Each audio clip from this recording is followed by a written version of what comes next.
Assalamualaikum warahmatullahi wabarakatuh.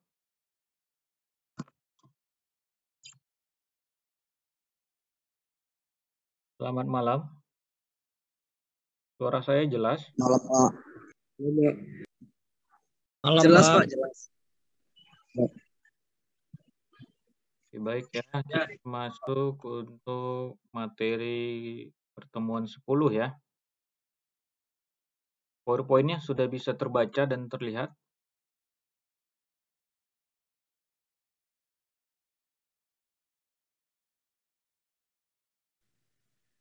Sudah Sudah, Pak. Pak. Baik, nah pada pertemuan materi ke-10 ini pembahasan kita tentang distribusi pengambilan sampel ya. Di mana distribusi sampel ya itu merupakan distribusi rata-rata atau proporsi sampel yang kita ambil secara berulang-ulang dikalikan dengan dari nilai dari populasi ya.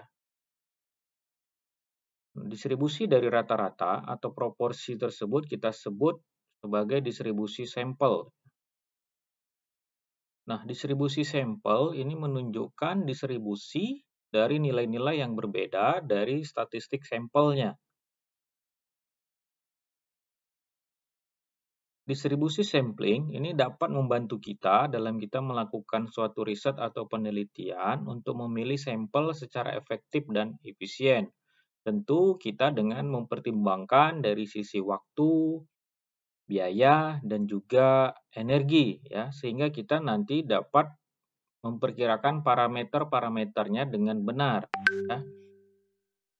Misalnya peluang untuk sampel ya, misalnya kita anggap X besar itu sebagai populasi, kemudian kita mengambil sampel populasinya dari X besar tersebut. Tentu kita perlu menentukan apakah sampel yang kita gunakan itu memiliki distribusi normal atau paling tidak mendekati normal. Tentu dengan rumusnya Z sama dengan X rata-rata dikurang mu dikali itu dibagi akar N-nya. Itu rumus persamaannya. Nah, misalnya contohnya ya, misalnya kita X besar itu populasi dengan tinggi siswa di sekolah dengan distribusi normal ya, di mana rata-rata 170 cm dan standar deviasinya itu adalah 10. Misalkan kita bertugas memilih 30 sampel dan mengukur tinggi badannya. Kemudian ditanya berapa kemungkinan tinggi yang kurang dari 165 cm. Maka kita masukkan persamaan rumusnya, Z sama dengan 165 kurang 170 dibagi 10 bagi akar 30. Dapatlah Z-nya adalah min 2,74.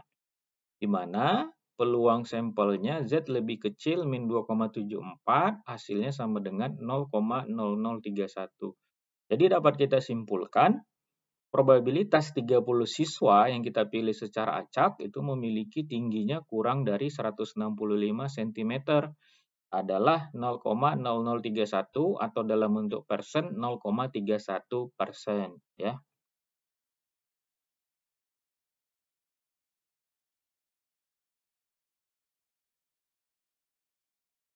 Proporsi populasi ya merupakan jumlah individu dalam populasi yang memiliki karakteristik tertentu itu berdasarkan variabel acak binomial ya.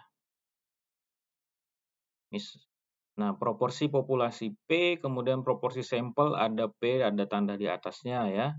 Sehingga yang perlu kita tahu tentang proporsi dari populasi itu adalah pertama rata-rata ya. Ini merupakan nilai yang sama dengan proporsi populasi yang dilambangkan dengan P kecil. Kemudian formula standar error dengan persamaan akar P dikali 1 kurang P dalam kurung dibagi N kecil. Ya, distribusi proporsi sampel itu kita asumsikan normal mengikuti distribusi populasi. Keempat, semakin besar sampel, ya distribusinya tentu semakin mendekati normal, ya. Nah, contohnya 1.000 mahasiswa universitas yang berpartisipasi dalam survei kesehatan mental, siswanya ini dipilih secara acak. Kemudian ditemukanlah 35% dari siswa memiliki masalah kesehatan mental, ya. Nah, kita misalkan 40% dari mereka itu mengatakan membutuhkan perawatan kesehatan mental. Tentu kita harus temukan probabilitas dari mahasiswanya. Dengan kita masukkan dari sisi persamaan tadi ya, ini dia kelihatan ya persamaannya nilainya N-nya 1000, P-nya 0,335, kemudian populasi sampel 0,40, dapatlah hasil perhitungannya Z-nya 3,31. Jadi dapat kita simpulkan, jika 35% siswa itu memiliki masalah kesehatan mental, maka peluangnya untuk mengambil 1000 sampel siswa dan mendapatkan kurang dari 40% yang membutuhkan konselor itu sekitar 0,998. Jadi demikian untuk dari sisi kita pengambilan sampel, distribusi pengambilan sampel ya. Seperti itu. Silahkan ada yang mau memberikan tanggapan, pertanyaan dipersilahkan. Sambil menunggu itu silahkan diaktifkan videonya. Saya mau ambil rekod absensi kita.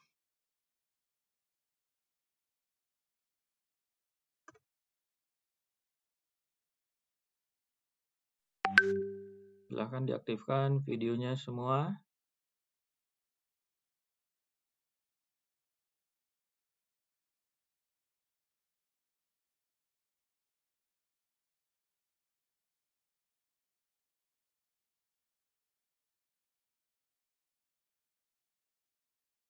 Daniel.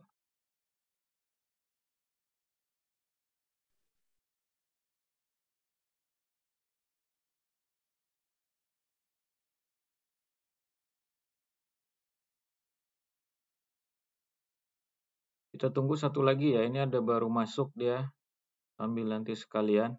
Masih connecting. Namanya belum muncul ya.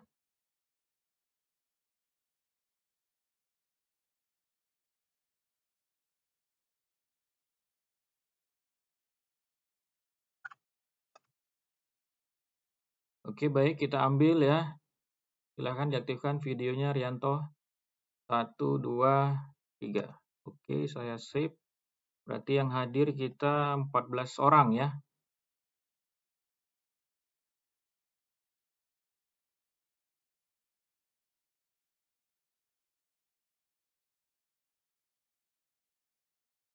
Silahkan, ada yang memberikan pertanyaan, tanggapan, dipersilahkan.